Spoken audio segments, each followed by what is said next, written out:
नमस्कार दोस्तों, आज के इस वीडियो में हम भारत की नदियाँ के बारे में पढ़ेंगे। भारत में जितनी भी नदियाँ हैं उसके बारे में हम इस वीडियो में देखेंगे कि भारत में कौन कौन सी नदियाँ बहती है।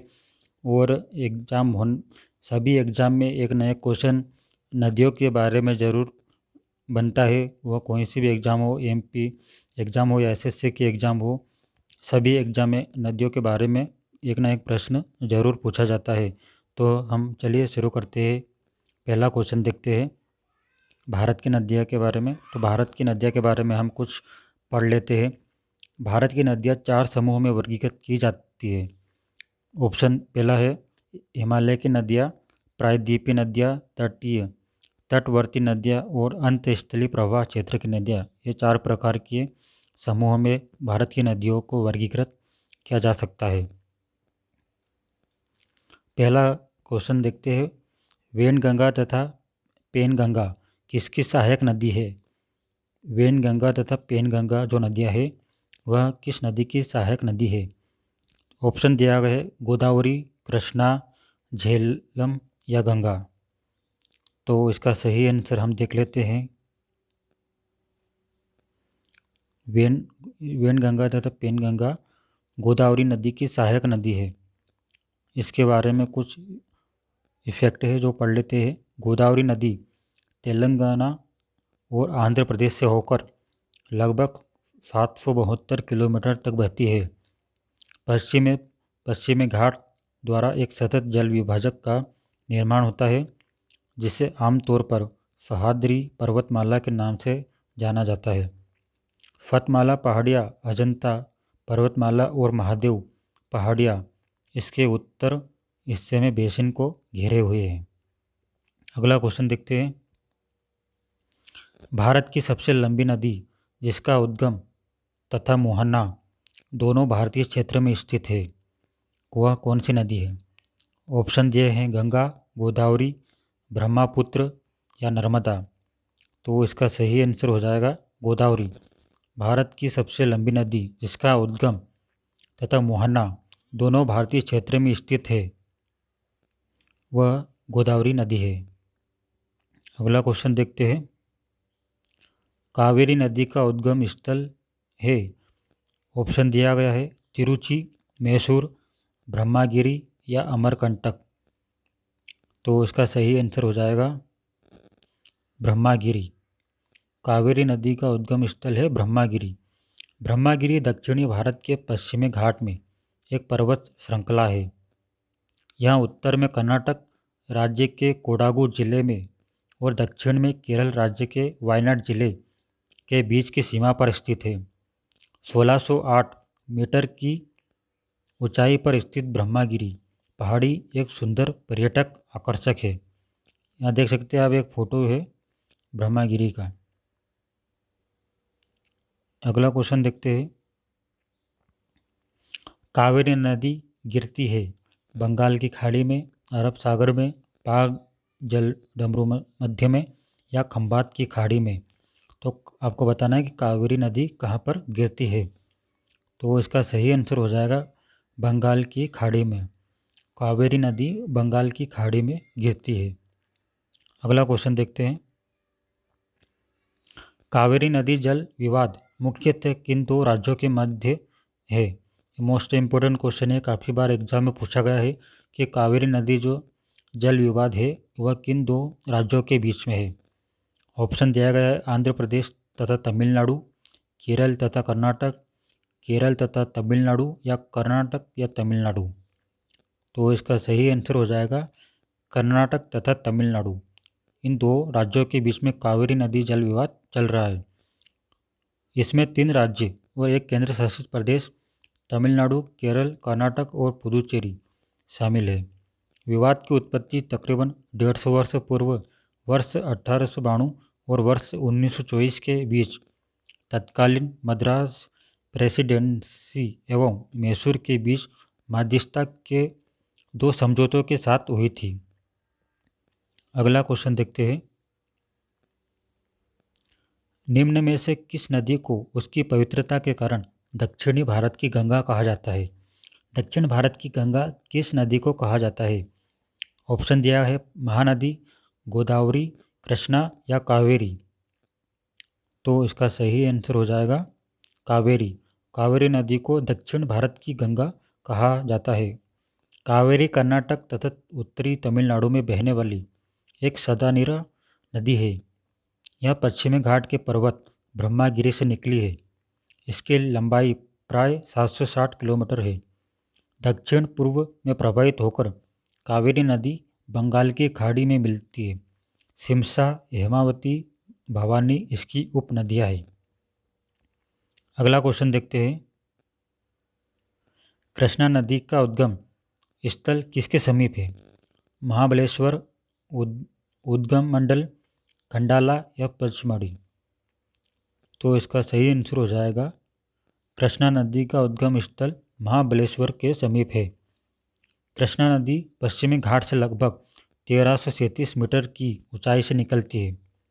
महाबलेश्वर के ठीक उत्तर में अरब सागर से लगभग 64 किलोमीटर दूर और लगभग 1400 किलोमीटर तक बहती हुई बंगाल की खाड़ी में गिरती है। अगला क्वेश्चन देखते हैं। पंचगंगा तथा दूधगंगा किसकी सहायक नदियाँ हैं? तो ऑप्शन दिया है कृष्णा, गोदावरी, गंगा या झेलम। तो इसका सही आंसर हो जाएगा कृष्णा। पंचगंगा तथा दूधगंगा कृष्णा नदी की सहायक नदियाँ हैं। अगला क्वेश्चन देखते हैं। इंडो ब्रह्मा है, इसका सही आंसर दिया है यहाँ पे एक पौराणिक नदी। अगला क्वेश्चन देखते हैं। दामोदर नदी निकलती है तिब्बत से, छोटा नागपुर पठार से, नैनीताल के पास से या सोमेश्वर पहाड़ी से? दामोदर नदी कहाँ से निकलती है? इसका सही आंसर देख लेते हैं। दामोदर नदी छोटा नागपुर के पठार से निकलती है। दामोदर नदी का उद्गम झारखंड के छोटा नागपुर की पहाड़ियों से होता है। झारखंड में इसे देवनद के नाम से जाना जाता है। दामोदर नदी छोटा नागपुर की पहाड़ियों से 610 मीटर की ऊंचाई से निकलकर लगभग 290 किलोमीटर झारखंड में प्रवाहित होने के बाद पश्चिमी बंगाल में प्रवेश कर 240 किलोमीटर प्रवाहित होकर हुगली नदी में मिल जाती है। आपको याद रखना है कि दामोदर नदी छोटा नागपुर के पठार से निकलती है। अगला क्वेश्चन देख लेते हैं।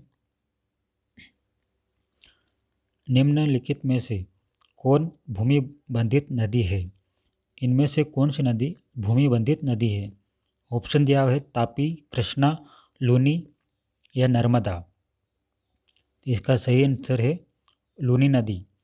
लूनी नदी, जिसका प्राचीन नाम लवणवती था, भारत के राजस्थान और गुजरात राज्य में बहने वाली एक नदी है। अगला क्वेश्चन देखते हैं। भारत की सबसे बड़ी वाह नदी है महानदी, गोदावरी, गंगा या नर्मदा? तो इसका सही आंसर हो जाएगा गंगा। भारत की सबसे बड़ी वाह नदी है गंगा। गंगा भारत की सबसे महत्वपूर्ण नदी है। गंगा नदी का उद्गम भागीरथी व अलकनंदा नदी मिलकर करती है। यह भारत और बांग्लादेश में कुल मिलाकर 2525 किलोमीटर की दूरी तय करती हुई उत्तराखंड में हिमालय के गंगोत्री हिमनद के गोमुख स्थान से लेकर बंगाल की खाड़ी के सुंदरवन तक भारत की मुख्य नदी के रूप में विशाल भूभाग को सींचती है। अगला क्वेश्चन देख लेते हैं। मानस किस नदी की उपनदी है? मानस किस नदी की उपनदी है? गोदावरी, महानदी, कृष्णा या ब्रह्मपुत्र? इसका सही आंसर हो जाएगा ब्रह्मपुत्र। मानस ब्रह्मपुत्र नदी की उपनदी है। अगला क्वेश्चन देख लेते हैं। सोन और नर्मदा कहाँ से निकलती है? पलामू पहाड़ी से, अमरकंटक से, पूर्वी घाट से या अरावली से? तो सोन और नर्मदा नदी अमरकंटक से निकलती है। अमरकंटक मैकाल श्रेणी की सर्वोच्च चोटी है। अमरकंटक से नर्मदा एवं सोन नदी का उद्गम होता है। आपको याद रखना है कि सोन और नर्मदा नदी अमरकंटक से निकलती है। अगला क्वेश्चन देख लेते हैं। प्रायद्वीपीय भारत की सबसे बड़ी नदी कौन सी है? प्रायद्वीपीय भारत की सबसे बड़ी नदी कौन सी है? नर्मदा, गोदावरी, महानदी या कावेरी? तो इसका सही आंसर हो जाएगा गोदावरी भारत की सबसे बड़ी नदी प्रायद्वीपीय में से जिसका नाम है गोदावरी। अगला क्वेश्चन देखते हैं, निम्नलिखित में से कौन सी नदी कृष्णा नदी की सहायक नदी है? तुंगभद्रा, मालप्रभा, घाटप्रभा या अमरावती? तो इसका सही आंसर हो जाएगा अमरावती। अगला क्वेश्चन देखते हैं, लूनी नदी किसमें गिरती है? गंगा मुहाना, केरल का समुद्री तट, कच्छ का रण या गोदावरी का मुहाना? तो लूनी नदी कच्छ के रण में जाकर गिरती है। अगला क्वेश्चन देखते हैं, लूनी नदी, यह तो आपने देख लिया कि लूनी नदी कच्छ के रण में गिरती है। लूनी नदी जिसका प्राचीन नाम लवणवती था, भारत के राजस्थान और गुजरात राज्य में बहने वाली एक नदी है। अगला क्वेश्चन देखते हैं, भारत में डेल्टा बनाने वाली नदियाँ कौन कौन सी है? ऑप्शन दिया है, गंगा, महानदी, नर्मदा, कृष्णा, गंगा, तापी, कावेरी, गंगा, महानदी या ऑप्शन डी नर्मदा, तापी, कृष्णा? तो इसका सही आंसर हो जाएगा कावेरी, गंगा और महानदी। डेल्टा क्या होता है? तो इसके बारे में पढ़ेंगे। डेल्टा उस भूभाग को कहा जाता है जो नदियों द्वारा लाई गई गाद सेडमेंट से बनता है। यह मुख्यतः नदी के उस मुहाने पर बनता है जहाँ पर किसी समुद्र अथवा झील में गिरती है। इस भूभाग का आकार आमतौर पर त्रिभुजाकार होता है। नदियों के डेल्टा पृथ्वी पर सबसे अधिक आर्थिक और पारिस्थितिक रूप से बेशकीमती है। अगला क्वेश्चन देखते हैं, भारत में सबसे ऊंची ज्वार भित्ति वाली नदी कौन सी है? भारत में सबसे ऊंची ज्वार भित्ति वाली नदी कौन सी है? कावेरी, महानदी, हुगली या कृष्णा? तो इसका सही आंसर हो जाएगा हुगली। भारत में सबसे ऊंची ज्वार भित्ति वाली नदी जिसको हुगली कहते हैं। अगला क्वेश्चन देखते हैं, नदियों को जोड़ने की योजना का प्रस्ताव किसके शासनकाल में रखा गया था? संयुक्त मोर्चा सरकार, राजस्थान सरकार, उत्तर प्रदेश सरकार या इनमें से कोई नहीं? तो इसका सही आंसर रहेगा ऑप्शन बी राजस्थान सरकार। नेक्स्ट क्वेश्चन देखते हैं। थैंक यू दोस्तों, अगर आपको वीडियो पसंद आया तो लाइक करें और चैनल को सब्सक्राइब करें। इस प्रकार के एग्जाम में पूछे जाने वाले मोस्ट इम्पोर्टेंट क्वेश्चन की सीरीज हम यहाँ पर लाएंगे। धन्यवाद।